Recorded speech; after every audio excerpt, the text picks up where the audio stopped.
If you take a closer look at Devil's Tower, you will notice it's been stripped of its external bark. For centuries, Aboriginal, African, and Native Indians used trees as well as plants to make medicine using bark, branches, and leaves to cure all their sicknesses. Things like adjusting their body temperature to cold were essential, as clothing wasn't a thing. Just as sacred as marijuana is on healing cancers and disease, every plant and tree on earth has the potential to heal the human body. Like all natural life forms, people and plants all start off in darkness, whether it's in the soil or in the womb. With the right water, nutrients, sunlight, and chemistry, they all become their own beings or creators. So where does the human body get the chemical or the ingredients from? From the sun, the moon, and the stars. In the Bible, it says, "The stars, let them be for signs and seasons." The stars and their corresponding elements are found on the periodic chart. This is why certain plants and animals are found in one area of the world and other species are found elsewhere. The environment itself is a natural process through light, sound, vibration, and communication, which creates an ecosystem. This is known as sonoluminescence, the voices of the heavens. These stars and chemical reactions are also found within the functions of the human body through the firmament that we call our skin. The skin is the largest organ of the human body. It absorbs everything. Remember, you are what you eat. When a mother is pregnant carrying her baby, the motion of the skies, the alignment of the stars, the temperature of the moon and the earth and the sun all play a major role in developing the human body and soul. These are known as the 12 tribes of Israel in the Bible. Israel meaning Isis, Ra, and El.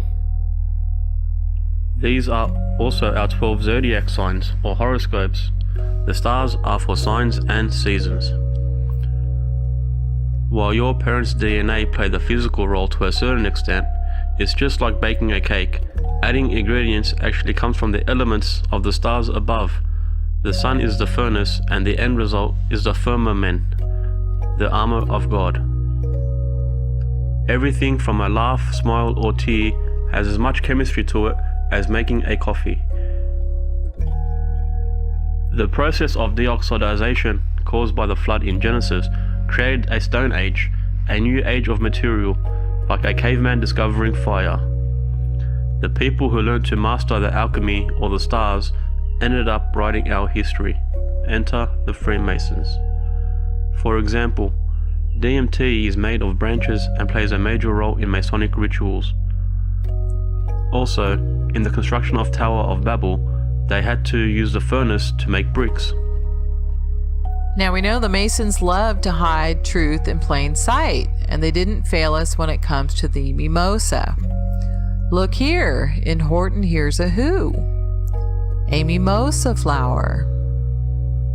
And here, the teacher is a mimosa flower.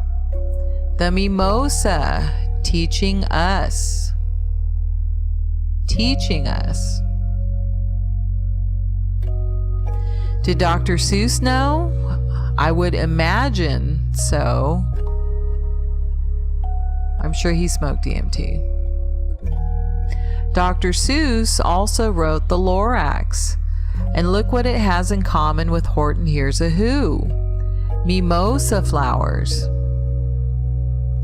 They made a cartoon movie out of this book as well. I am the Lorax. I speak for the trees.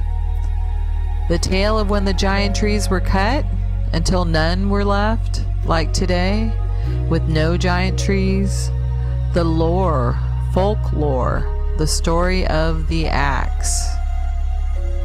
And tell me those aren't mimosa flowers. Those are so mimosa flowers right there.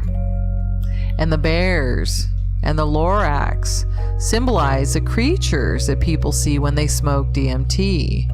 This is a full-on DMT experience in this picture. Now in that red Masonic book, it had the tree of life growing on the bed of the king, and it looked like a mimosa tree. So our next question should be, Do we have any connections with the mimosa tree and Lebanon? Followed by, was the tree of life in the center a mimosa tree, a DMT tree? So let's look. And they grow here in Hawaii like weeds, but way more beautiful.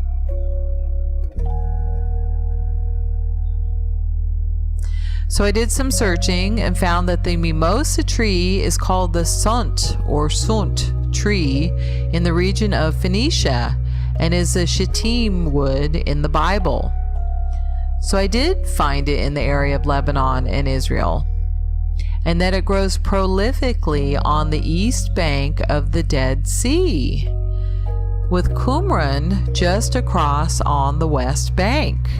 Remember Qumran? The location of the Dead Sea Scrolls in a cave that looks like a giant tree cut?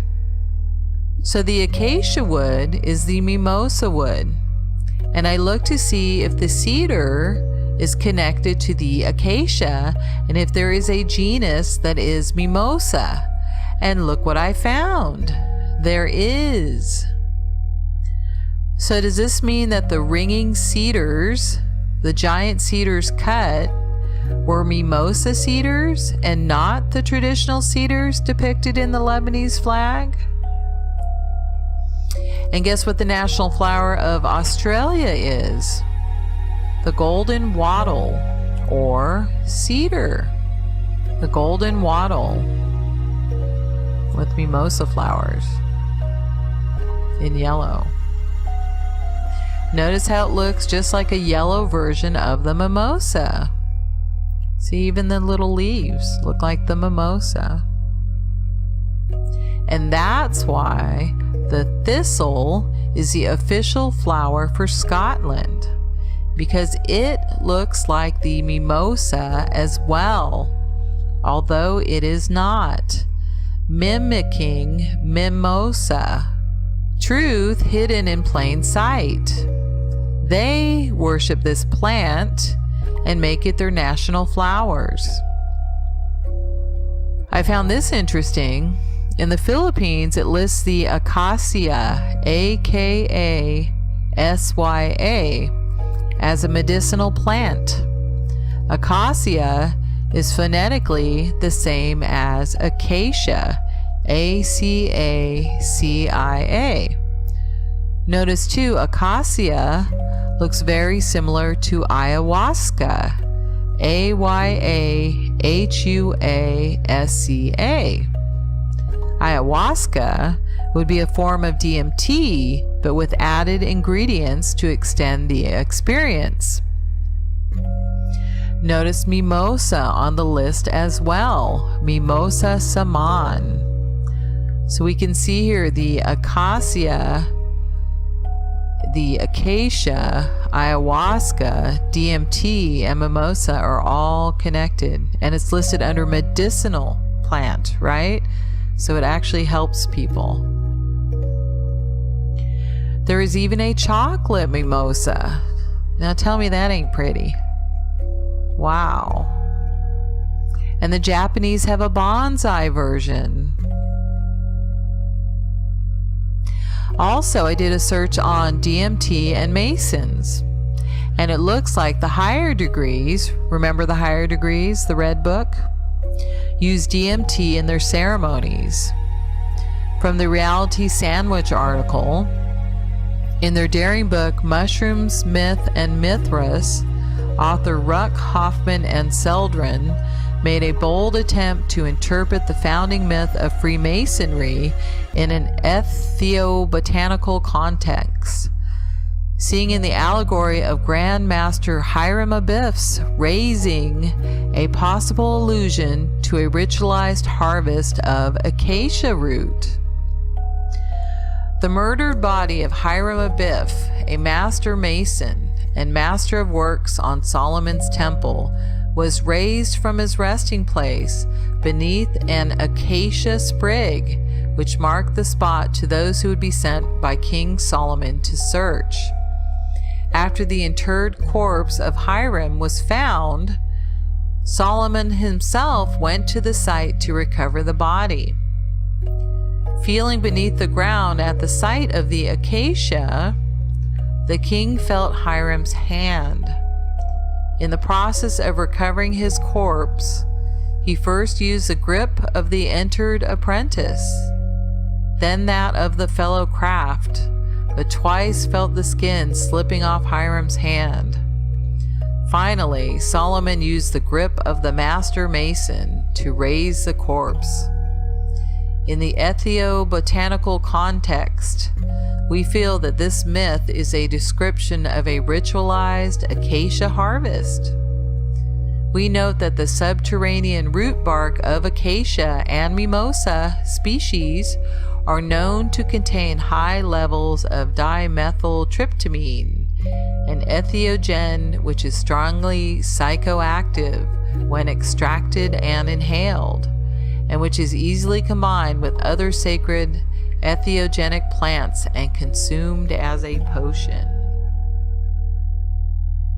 Now let's go back to our image of the king lying in the bed with the tree upon it from the Red Masonic Book. Remember, the Red Book is a great work, a book of occulted knowledge. And so makes sense the author would include dream interpretations from the Bible, from the book of Daniel. We know it's in reference to Daniel because the picture looks so similar to this 15th century painting from France of King Nebuchadnezzar's dream of a tree. It speaks of a giant tree. Daniel 4. These are the visions I saw while lying in bed. I looked, and therefore before me stood a tree in the middle of the land. Its height was enormous. The tree grew large and strong, and its top touched the sky. It was visible to the ends of the earth. Its leaves were beautiful, its fruit abundant, and on it was food for all.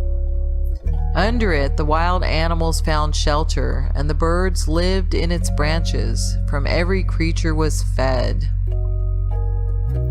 In the visions I saw while lying in bed, I looked, and there before me was a Holy One, a messenger, coming down from heaven.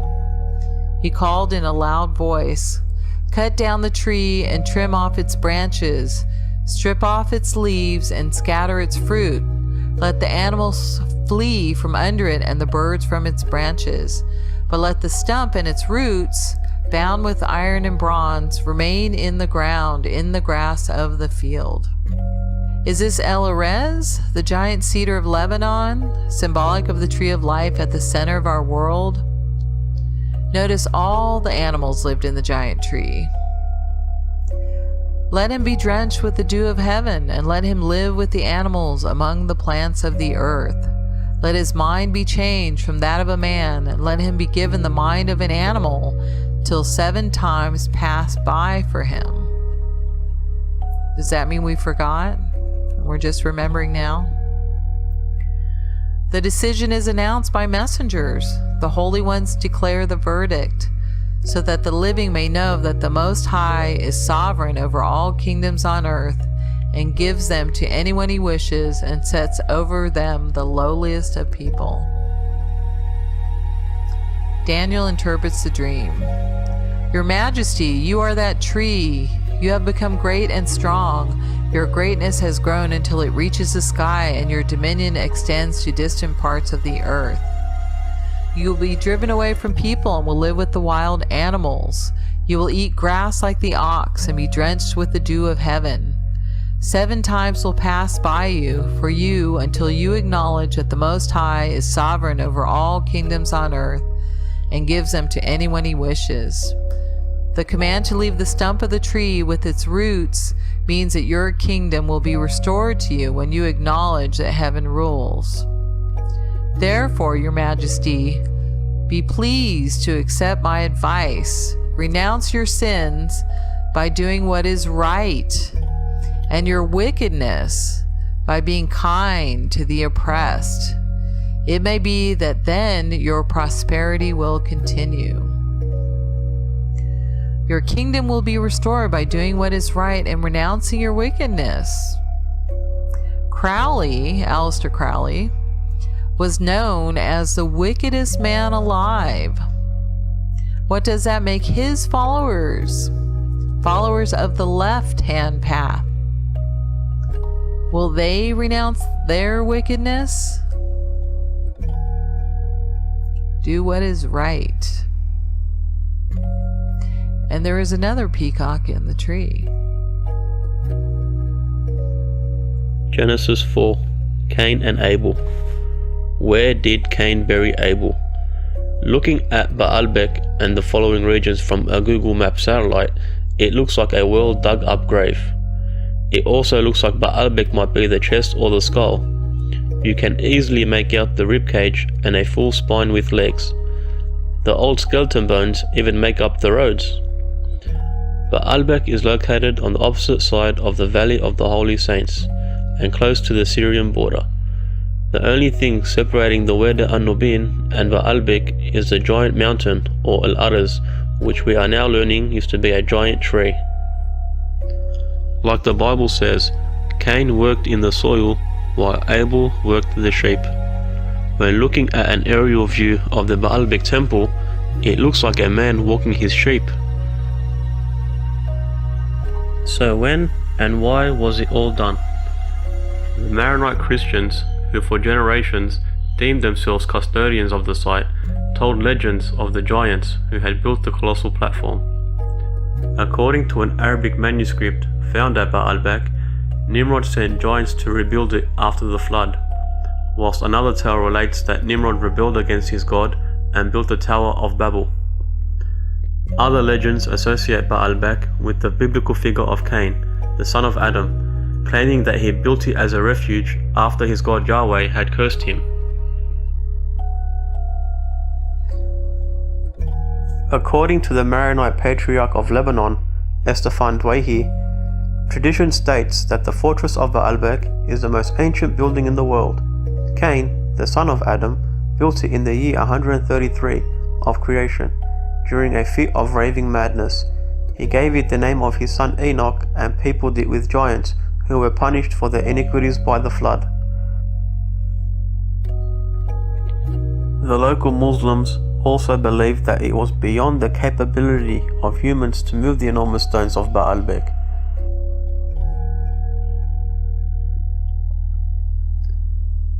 Could the temples of Baalbek be the shrine that Cain built for Abel? They are conveniently located under the giant tree. Or did Nimrod come here and continue to build Babel after the flood, like the Maronite faith and the Bible strongly suggests? Or could it be where Freemasonry all began? The Masonic books that I had a look at while in Lebanon specifically focused on the books of Ezekiel, Daniel, Nehemiah, Nimrod, and Babel. Or did God take the giant trees and store them at Antarctica, as written in Job, for times of trouble and war? The book of Job, chapter 33, verse 22 clearly states, "Hast thou entered into the treasures of the snow, or hast thou seen the treasures of the hail, which I have reserved against a time of trouble, against a day of battle and war?" So if you made it this far, we really want to thank you for watching the Ancient Tree Research Project, Giant Cedars of Lebanon. If you are new to this idea, then watch a video called No Forests on Flat Earth. It's the video that changed everything when it came out in 2016. Also, Rosette has a playlist of her own videos called There Are No Forests Decoded. Be sure to check that out. I completely understand that this sounds crazy, and even I wanted nothing to do with it when it first came up. But the more you look into it, the realer it gets. It becomes quite clear that we are merely living in the aftermath of what used to be, and even the smaller version of trees that we see today are being wiped out with no problem. If the money-hungry corporations don't handle it, then things like chemtrails will. They are rapidly destroying our environment while the politicians yell global warming and blame you. It's just sad, really, and at times it seems that there's nothing you can do, but there is something that you can do. While you are here, you can be your best and treat yourself, your friends, your family, and your surroundings with respect. You can make others aware that are around you so that they can make better choices for themselves. Sharing is caring. The fact is, whatever is happening here on Earth is something that is meant to play out a certain way. This is why there are so many synchronicities. This is why the Bible contains so much truth and prophesizes what's going on in the world today. We seem to be trapped in an endless cycle, and we always will be unless we get it right, and we far from have it right this time around. The messed up thing is that the world is only going to get worse unless you decide to make a change. Every individual counts in the whole. So start being a better person today and quit letting the psychopaths that use money to enslave you control your mind and what you think.